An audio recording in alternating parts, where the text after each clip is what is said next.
मेरे प्रिय दर्शकों नमस्कार। प्रिय दर्शकों, ऋषि ज्योतिष में मैं आपका दिल से स्वागत करता हूं और आपको बहुत धन्यवाद देता हूं कि आप मेरे वीडियो बड़ी उत्सुकता से देख रहे हैं। आशा करता हूं आगे भी देखते रहेंगे। मैं वीडियो वास्तविक कुंडली के ऊपर ही अधिकतर बनाता हूं और उसका एक एक शब्द दर्शकों मेरा शास्त्र से जुड़ा हुआ है और मैंने उसको अनुभव में डाला है। मैं हमेशा हर वीडियो में बताता हूं और मैं आपसे हर वीडियो में आग्रह करता हूं मेरे वीडियो को आप लाइक अवश्य करें। बहुत मेहनत होती है आप लोगों का मार्गदर्शन करने के लिए और जब आप लाइक कर देते हैं तो उत्साह बढ़ जाता है। आप दो शब्द कमेंट्स में लिख देते हैं तो उत्साह बढ़ जाता है, भाई मेरे दर्शकों का कुछ मार्गदर्शन हो रहा है। दर्शकों अवश्य करें, लाइक करें, जरूर करें। तो कोई भी किसी का वीडियो हो उसमें कहीं ना कहीं कुछ ना कुछ ज्ञान की बात होती है। आज हम बात करेंगे, बहुत ही गहन अध्ययन है। ये कुंडली के 12 भाव हैं।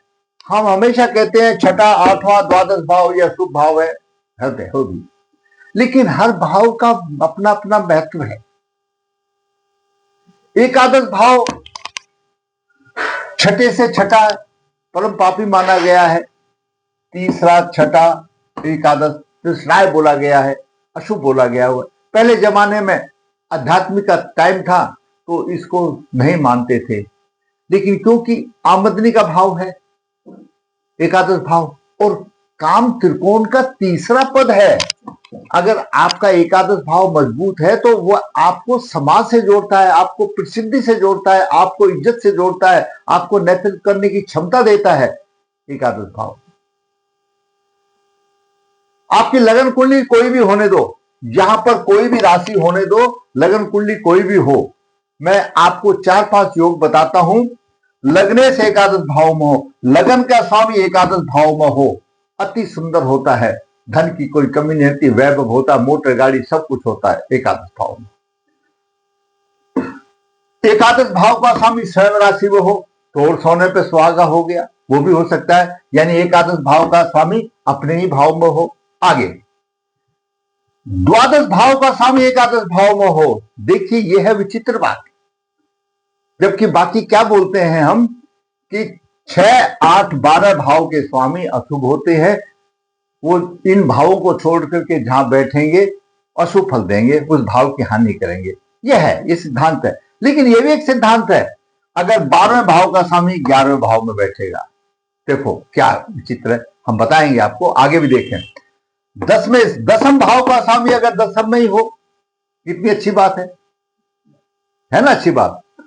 और धन का कारक, धन के कारक गुरुदेव है और वो एकादश भाव में हो या द्वितीय भाव में हो तो बहुत अच्छी बात है। हालांकि ये कहा गया है अगर धन के कारक अकेले होते हैं तो कुछ ना कुछ हानि करते हैं, परेशानी दे देते हैं, लेकिन फिर भी something is better than nothing.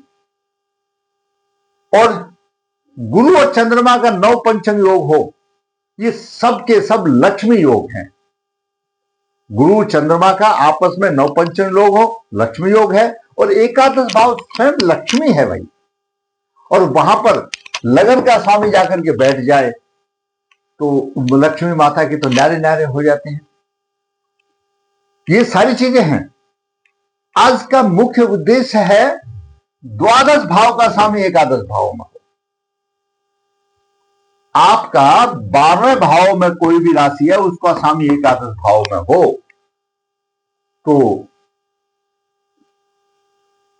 ऐसा जातक सुकुमार होता है, सत्यवादी होता है, सत्यवादी होता है, सुकुमार होता है, शुभ कार्यों में उसकी रुचि होती है। द्वादश भाव का स्वामी एकादश भाव में शुभ कार्यों में रुचि भी होती है, लगन कोई भी होने दो। अपने कार्य द्वारा प्रसिद्धि को प्राप्त करता है। द्वादश भाव का स्वामी एकादश भाव में प्रसिद्धि को प्राप्त करता है, समाज में प्रतिष्ठा मिलती है और उसमें नेतृत्व करने की क्षमता होती है और देश को, अपने समाज को, अपने नगर को नेतृत्व दे सकता है। उसमें सेवावृत्ति की भावना होती है और लोगों की भलाई के लिए अपना धन भी खर्च कर देता है। तो ऐसा होगा द्वादश भाव का स्वामी अगर एकादश भाव में लगन कुंडली किसी की भी लगाए। लग्नेश लगन में हो, मैंने आपको बता दिया। एकादश भाव का स्वामी स्वयं हो तो आप बता दिए सारे लक्ष्मी से संबंधित योग है। और 10वें दशम में हो तो प्रसिद्धि मिलेगी, कोई बात ही नहीं है, अच्छा योग बनेगा। अब इन्हीं योगों को हम संबंधित कुंडली में देखते हैं किस तरह से है। सरकारी नौकरी, पद प्रतिष्ठा, नेतृत्व करने की क्षमता, केवल एक उपाय कर ले, अवश्य सरकारी नौकरी मिलेगी आपकी शिक्षा के आधार पर। जैसी शिक्षा पर वैसी मिलेगी, सिर्फ एक उपाय करना है। इस कुंडली में एक उपाय है, आपकी में हो सकता है ना भी हो। देखिए, संपूर्ण कुंडली दर्शकों कोई भी नहीं मिलती, उसमें कोई ना कोई दोष होता ही होता है। मैं हमेशा कहता हूं, अगर घर की दीवारें अच्छी है तो गेरू चूना लगाने से चमक जाता है, ठीक है ना। और फिर दूसरे शब्दों में ये भी कहा गया, ब्यूटी रिक्वायर नो ऑर्नामेंट्स, सुंदरता तो को किसी को ऑर्नामेंट्स की जरूरत नहीं है। तो यहां पर सुंदरता का मतलब है ग्रह की बलवंता ही हमारे लिए सुंदरता है भाई कुंडली में। जातक का जन्म 24 अगस्त 1995 कृष्ण पक्ष चतुर्दशी पुष्यचरण 4 गुरुवार को हुआ। देखो कितना अच्छा संयोग है, पुष्य नक्षत्र है, गुरुवार है, अपने आप में शुभ मुहूर्त है। जिस दिन गुरुवार हो और पुष्य नक्षत्र हो, दुनिया सोना चांदी खरीदने के लिए भागती है, हम खरीदेंगे। सुबह 11:45 10:45 पर उसका जन्म हुआ है। जन्म के समय तुला लगन हुआ, तुला लगन 2:24 है, राहु 5:30 लेकर के विराजमान है, गुरु 12:25 लेकर के वृश्चिक राशि में द्वितीय भाव में है, और पंचम भाव में शनि 29 डिग्री से लेकर के विराजमान है, और केतु सप्तम भाव में 5:30, और चंद्रमा दसम भाव में 13-54 डिग्री लेकर विराजमान है। एकादश भाव में, एकादश भाव का स्वामी सूर्य 6:47 से लेकर के, शुक्र 7:40 से लेकर के, और बुध 29 डिग्री लेकर के विराजमान है। बुध द्वादश भाव का स्वामी है, बुध द्वादश भाव का स्वामी है और एकादश भाव में है। द्वितीय भाव में कन्या राशि आ गई, आपके में कोई भी आ सकती है तो उसका प्रभाव अलग होगा। यहां पर अगर कन्या राशि का प्रभाव हो द्वितीय भाव में हो तो ऐसा जातक गुणवान होगा, विद्वान होगा, तुरंत निर्णय लेने की क्षमता होगी, आमदनी के कई स्रोत होंगे, नए नए तरीके सोचता है, व्यय करने से पहले विचार करता है, और उसको कोई बुरी आदत नहीं होगी। परंतु अगर लग्नेश और मंगल अशुभ स्थिति में हो तो व्यसन पाल लेता है, दारू आदि नॉन वेज का भी शौकीन बन जाता है। जब व्यय भाव का स्वामी, यहां से जब व्यय भाव का स्वामी कोई भी कुंडली हो, जब व्यय भाव का स्वामी एकादश भाव में आ जाता है, यहां पर कोई भी राशि हो, मैंने बुध का तो आपको बता दिया, लेकिन अभी कोई भी राशि यहां पर व्यय भाव में आ जाती है तो ऐसा जातक सत्यवादी होता है, सुकुमार होता है, शुभ कार्यों में उसका खर्च होता है, अपने कार्य द्वारा प्रसिद्धि प्राप्त करता है, समाज में प्रतिष्ठा मिलती है और नेतृत्व करने की भावना होती है, जैसा मैंने पहले आपको बता दिया। यहां पर जो राशि होगी, राशि का प्रभाव थोड़ा सा अलग होगा, लेकिन एकादश भाव में अच्छा होगा, बुद्धिमान होगी, शिक्षा संतान सब कुछ होगा और लोगों की भलाई के लिए खर्च करेगा। यहां पर बुध आ गया। अभी इसको लगने से एकादश भाव में है, धन मान सम्मान सब मिल जाता है, लेकिन यहां पर लगने से अस्त हो गया। ये काम मैंने बताया, ये काम करना पड़ेगा, लगनेश को मजबूत करना पड़ेगा तभी तो मिलेगा। क्यों? लगनेश आपका स्वयं का है, अगर आपका लगनेश एकादश भाव में जाकर के अस्त हो गया तो कुछ फायदा नहीं हुआ, क्यों? स्वयं का प्रतिनिधि है, तो लगनेश को बलवान करना पड़ेगा। सूर्य ने अस्त किया है, अस्त क्यों हुआ? बड़ा प्रोसेस है, कर्मों के कारण। उसका प्रायश्चित करो, क्या कर्म थे, और साधारण तौर पर सूर्य को अर्घ दीजिए विधिवत सुबह उदय होते हुए, तो सूर्य उसको जागृत कर देंगे, आपको पूरा फल मिल जाए लगेगा। और लग्नेश का रत्न आप धारण कर लीजिए, लेकिन पूर्ण प्रभाव के लिए तो पहले उसका प्रायश्चित करना पड़ेगा। अस्त हुआ तो हुआ क्यों? आपकी कर्मों से हुआ। यहीं पर यह उपाय है, अब उसको बड़ा करना पड़ेगा। यहां पर आप उसको सूर्य का रुख दीजिए, बढ़ा के, और सूर्य यहां पर अपनी राशि में, तो आमदनी में कोई परेशानी ही नहीं। अब दोस्तों बात करते हैं, तुला राशि में राहु है, 2 विवाह करा देता है तुला राशि में राहु, या तो एंगेजमेंट छूट जाती है या कुछ और हो जाता है, ये बिल्कुल ध्यान रखना। और शनि की तीसरी दृष्टि यहां पर आ रही है सप्तम भाव पर, सप्तम भाव की धज्जियां उड़ रही हैं। मंगल द्वादश भाव में है, जातक की पत्नी अधिक खर्चा करने वाली होगी और पत्नी सुख में परेशानी आएगी। और राहु शुक्र पुरुष जातक के लिए विवाह का कारक है, और पुरुष हो या स्त्री हो भोग विलास का कारक है, दाम्पत्य सुख देने वाला है। अस्त हो गया, वहां पर भी कमी आएगी, तो उसको जागृत करना पड़ेगा, उसको बलवान शुक्र को करना पड़ेगा। और ये शनि नीच दृष्टि देख रहा है, राहु यहां देख रहा है।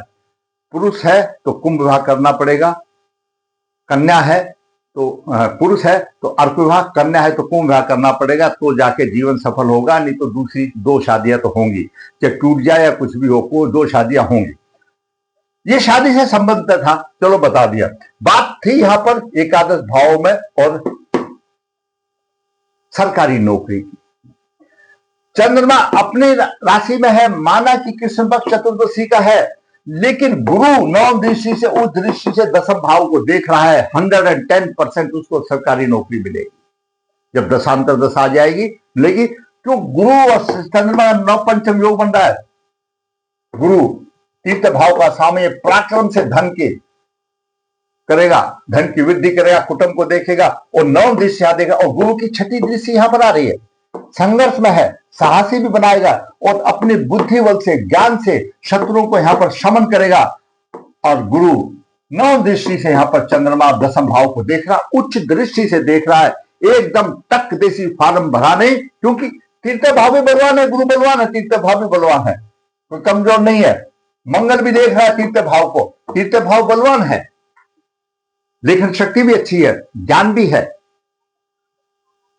बस एग्जाम में बैठने की जरूरत है, उससे पहले शुक्र को बलवान करना तो जरूर पड़ेगा। मंगल खर्चा ज्यादा कर देगा, वो पत्नी ज्यादा उसके खर्चे करेगी, वो नहीं करेगा। मैंने बता दिया, रोग शत्रुओं पर गुरु विजय पालेगा, सब कुछ ठीक हो जाएगा। और यहां पर उच्च दृष्टि से दशम भाव को देख रहा है, तो कर्म भी अच्छे होंगे, आमदनी भी अच्छी होगी। और ये बड़ी बात यह है कि द्वादश भाव का स्वामी एकादश भाव में हो गया। आपका भी कैसे होगा? वो नेतृत्व करेगा, आपको समाज को नेतृत्व करेगा, किसी किस्म की कोई परेशानी नहीं होगी, और बहुत प्रसिद्धि प्राप्त करेगा, और उच्च पद सम्मान प्राप्त करेगा, यहां से दिलाएगा। गुरु काम कराएगा, दशम भाव को बलवान बना रहा है, उस दृष्टि से देख रहा है। 12 डिग्री है चंद्रमा की, 13 डिग्री उस दृष्टि देख रहा है। गुरु की नव दृष्टि, अमृतमयी दृष्टि आ गई है, और एकादश भाव से आमदनी मिल रही है। शनि कारक ग्रह है तुला लगन के लिए, चतुर्थ और पंचम भाव का स्वामी अपनी ही राशि में है। शनि और बुध दोनों सामने सामने, बुध भागेश भी है और द्वादश भी है। बुद्धिमान की कोई कमी नहीं, शिक्षा की कोई कमी नहीं, सब कुछ मिलेगा ऐसे जातक को। सिर्फ एक काम करना पड़ेगा, अपने लगन को बलवान करना पड़ेगा, लगन को बलवान करना पड़ेगा। काल सब दोष है, ये पीड़ित है, वो एक अलग बात है। सारी चीजें सभी में नहीं होती, कुछ करना होता है। आप ऐसा जातक आपकी में ये थोड़े बहुत ऐसे है, आप उपाय कीजिए। 110% आपको आपकी शिक्षा के आधार पर, आपकी योग्यता के आधार पर सरकार में नौकरी तैयार रखी हुई है, कोई रोकने वाला नहीं है, क्योंकि ग्रह अच्छे हैं। लेकिन यहां पर नवास हम देखते हैं तो विष नवास में कोई नहीं है, कोई ग्रह विष नवास में नहीं है। और पुष्कर नवास में बुध आ गया, वेरी गुड। बुध मकर लगन के तुला लगन के लिए भाग्य का स्वामी है। बुध आ गया, बुध आ गया, और बुध जब पुष्कर नवास में आ गया और बुध द्वादश भाव का स्वामी एकादश में आ गया, और धन का ढेर लग गया, वो तो बलवान हो गया। जहां पर आएगा उसको पुष्कर नवास का तो फल, क्यों? वो द्वादश भाव का स्वामी एकादश भाव में आ गया, भाग्य का भी स्वामी है, डबल सुहाग हो गया, और वो पुष्कर नवास में आ गया। बुद्धिमता की कोई कमी नहीं, बुद्धिमान, बुद्धि का कारक है, और धन की कोई कमी नहीं, क्योंकि बुध पुष्कर नवास में आ गया। कितना क्रेडिट पॉइंट मिल गया। शुक्र की महादशा चल रही है 10 को 23 से लेकर के 43 तक, शुक्र की महादशा। अब इसी महादशा में उसको सब कुछ मिल जाएगा, शादी भी हो जाएगी, बच्चे मिल जाएंगे, रोजगार भी मिल जाएगा। लेकिन फिर वही मैं अंत तक एक ही बात कहूंगा, भाई लग्नेश को बलवान कर दो, सब कुछ मिल जाएगा। बहुत अच्छी कुंडली है, आप लग्नेश का रत्न धारण कर सकते हैं, सूर्य को दे सकते हैं। आपके पास जब भी पैसा हो जाता है, थोड़ा सा मैं मानता हूं इनके प्रायश्चित करने में 10-12 हजार रुपया लगता है, सिद्ध जगह पर आपको करा लीजिए, आपका जीवन सुधर जाएगा, सफल हो जाएगा। अगर आपको मेरा वीडियो अच्छा लगा तो मैं कहूंगा दर्शकों, आप लाइक अवश्य करें, शेयर करें, और जिसने चैनल सब्सक्राइब नहीं सब्सक्राइब करें, ताकि आने वाली भी वीडियो आपका फटाफट नेक्स्ट वीडियो आकर के आपका ज्ञान की वृद्धि करे और आपके जीवन में प्रकाश हो। धन्यवाद।